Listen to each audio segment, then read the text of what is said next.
మీరు ఒక బండి కొన్నారు. బాబు గారు మంచి ఆలోచన చేశారు కదా, షాపులోనే మనకి రిజిస్ట్రేషన్ అయిపోతుంది, ఇంటికి వస్తుంది. కారు కొన్నా అంతే వస్తుంది, ఇమ్మీడియట్ గా మనకు ఒక టెంపరీ లైసెన్స్ వస్తుంది.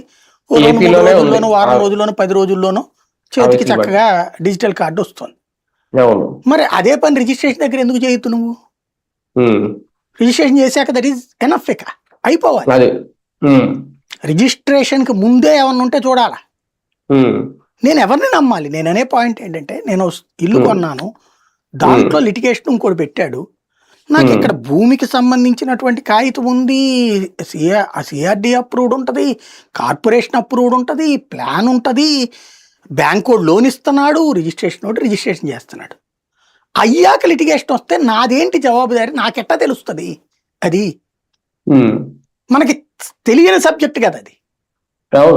తెలిసిన అధికారులు అందరూ మనకి చేసి పెట్టి పోనీ లంచం ఇచ్చి చేయట్లేదు, మనకి ఒరిజినల్గా చట్టబద్ధంగానే చేస్తున్నారు. చేశాక రిజిస్ట్రేషన్ అయినా కూడా చెల్లుబాటు కాదట. ఏంది? Registration is not a final document అంట కోర్టు కూడా చెప్పింది, సుప్రీం కోర్టు కూడా. రిజిస్ట్రేషన్ ఫైనల్ డాక్యుమెంట్ కాకపోతే ఇంకేం డాక్యుమెంట్ ఉంటుంది మరి? ఇంకేంటి ప్రపంచంలో?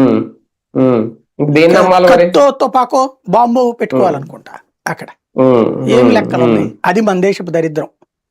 అవినీతి చేసిన అధికారి మీద శిక్షలు పెంచడం అన్న